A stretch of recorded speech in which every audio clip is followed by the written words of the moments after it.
ಆ ಪ್ರತಿ ಮನೆಗೆ ಹೋಗಿ ಭೇಟಿ ಕೊಟ್ಟು ಅವರ ಒಂದು ವಿಶ್ವಾಸವನ್ನು ಗಳಿಸ್ಕೊಳ್ಳಿಕ್ಕೆ ನೀವು ಪ್ರಯತ್ನ ಪಡಬೇಕು ಕಾರ್ಯಕರ್ತರುಗಳು. ಏಕೆಂದರೆ ಇವತ್ತು BJP ಮತ್ತು ಜನತಾದಳದ ಹೊಂದಾಣಿಕೆ ಏನಿದೆ, ಇಲ್ಲಿ ಬೆಂಗಳೂರು ಪದವೀಧರ ಕ್ಷೇತ್ರದಲ್ಲಿ ಅತ್ಯಂತ ಸುಲಭವಾಗಿ ನಾವು ಗೆಲ್ಲಕ್ಕೆ ಅವಕಾಶ ಇದೆ. ಆದರೆ ನೀವು ಮೈ ಮರಿದ ಕೆಲಸ ಮಾಡಬೇಕು. ಒಂದೊಂದು ಮತವನ್ನು ಪಡೆಯಬೇಕಾದ್ರೆ ಪ್ರತಿ ಮನೆಗೆ ಭೇಟಿ ಕೊಟ್ಟು ಅವರ ಮನವೊಲಿಸಿ ಚುನಾವಣೆಯ ದಿನ ಮತದಾನಕ್ಕೆ ಮತಗಟ್ಟೆಗೆ ಕರ್ಕೊಂಡು ಹೋಗ್ತಕ್ಕಂಥದ್ದು ಪ್ರಮುಖವಾದಂಥ ಅಂಶ ಇದೆ. ಕಾಂಗ್ರೆಸ್ನಿಂದ ಏನೇ ಬೇಕಾದರೂ ಅವರು ಆಮಿಷಗಳನ್ನು ನೋಡಲಿ. ಈಗಾಗಲೇ ಕೆಲವು ಭಾಗದಲ್ಲಿ ನಮ್ಮ ಊಟದ ಒಂದು ಪ್ಯಾಕೆಟ್ಗಳನ್ನು ಏನೋ ಮಾಡಿದರು, ನಮ್ಮ ವಸ್ತುಗಳನ್ನು ಇದೆಲ್ಲ ಸೀಸ್ ಮಾಡಿದ್ದಾರೆ ಹಲವಾರು ಭಾಗದಲ್ಲಿ. ಈಗಾಗಲೇ FIR ಆಗಿದೆ. ಇದೆಲ್ಲ ಆಗಲೇ ಪ್ರಾರಂಭ ಮಾಡ್ಕೊಂಡಿದ್ದಾರೆ. ಅವರು ದುಡ್ಡಿಗೆ ಯಥೇಚ್ಛವಾಗಿ ಖರ್ಚು ಮಾಡ್ತಾರೆ. ಅವರಲ್ಲಿ ದುಡ್ಡಿನ ಕೊರತೆ ಇಲ್ಲ. ಇದನ್ನು ಮೆಟ್ಟು ನಿಲ್ಲಬೇಕು ಅಂದರೆ ನಿಮ್ಮ ಶ್ರಮ ಇವತ್ತು ಮುಖ್ಯವಾಗಿರ್ತಕ್ಕಂಥದ್ದು. ಆ ನಿಟ್ಟಿನಲ್ಲಿ ನಿಮ್ಮೆಲ್ಲರ ಕೆಲಸ ಇರಲಿ. ಗ್ರಾಮೀಣ ಪ್ರದೇಶದಲ್ಲಿ ನಮ್ಮ ದೇವನಹಳ್ಳಿ ಭಾಗ ಇರ್ಬೋದು, ದೊಡ್ಡಬಳ್ಳಾಪುರ ಇರ್ಬೋದು, ಹೊಸಕೋಟೆ ಇರ್ಬೋದು, ನೆಲಮಂಗಲ ಇರ್ಬೋದು, ಮತ್ತು ಯಲಹಂಕ ಇರ್ಬೋದು. ಯಲಹಂಕ ನಗರ ಪ್ಲಸ್ ಹಳ್ಳಿ ಎರಡು ಬರ್ತದೆ. ಮತ್ತು ಇನ್ನು ಆ ಭಾಗದಲ್ಲಿ ರಾಮನಗರ ಜಿಲ್ಲೆಯಲ್ಲಿ ಮಾಗಡಿ, ರಾಮನಗರ, ಕನಕಪುರ ಮತ್ತು ಚನ್ನಪಟ್ಟಣ. ಇಲ್ಲಿಯ ನಮ್ಮ ಕಾರ್ಯಕರ್ತರು ನಿಮ್ಮ ಹಳ್ಳಿಗಳಲ್ಲಿ ಯಾರು ಮತದಾರರಿದ್ದಾರೆ ಅವ್ರನ್ನ ಮನವೊಲಿಸ್ತಕ್ಕಂಥ ಕೆಲಸವನ್ನು ನೀವೆಲ್ಲರೂ ಮಾಡೋದ್ರ ಮುಖಾಂತರ ಬೆಂಗಳೂರು ಗ್ರಾಮಾಂತರ ಜಿಲ್ಲೆಯಲ್ಲಿ ಯಾವೊಂದು ಲೋಕಸಭೆ ಚುನಾವಣೆ ನಡೆಯುತ್ತೆ, ಬೆಂಗಳೂರು ಗ್ರಾಮಾಂತರ ಲೋಕಸಭೆಗೆ ಬಹುಶಃ ಈ ಬಾರಿಯ ಚುನಾವಣೆ ನಡೆಸಿದಂಥದ್ದೇನಿದೆ ನಡಿ ಈಗ ಶುರು ಮಾಡೋಣ. ಕೇಸರಿಯಿಂದ ಮನೋಲ್ಲಾಸ ಮನಸ್ಸು ಮತ್ತೇರಿ ಕುಣಿದಾಡಿದೆ ನೋಡು, ಮನಸ್ಸು ಮತ್ತೇರಿ ಕುಣಿದಾಡಿದೆ ನೋಡು. ಕ್ಷಣ ಕ್ಷಣವೂ ಆಚರಿಸಿ ಕೇಸರಿ ಹಬ್ಬ.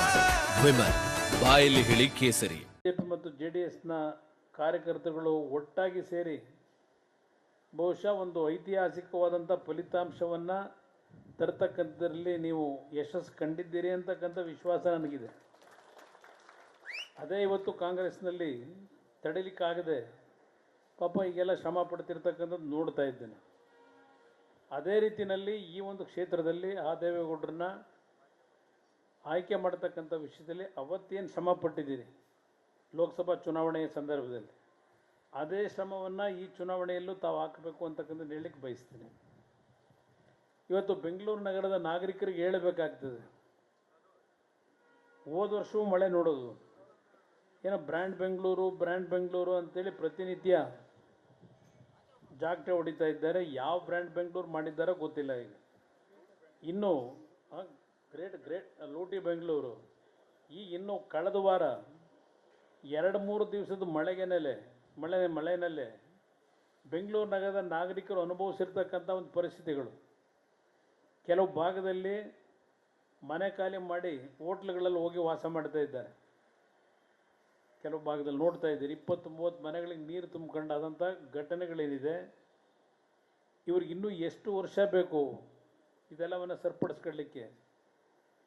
ಏನೋ ಮೊನ್ನೆ BDಯಲ್ಲಿ ಬೇರೆ ಏನೋ ಒಂದು ಕ್ಲೋಸ್ಡ್ ಡೋರ್ ಮೀಟಿಂಗ್ ಅಂತ, ಅದೆಂದು ಔಟರ್ ಪೆರಿಫೆರಿಯಲ್ ರಿಂಗ್ ರೋಡಿಗೆ ಅದೇನೋ ಕ್ಲೋಸ್ಡ್ ಡೋರ್ ಮೀಟಿಂಗು ಬಹಳ ರಹಸ್ಯವಾಗಿ ಸಭೆ ಮಾಡವ್ರೆ.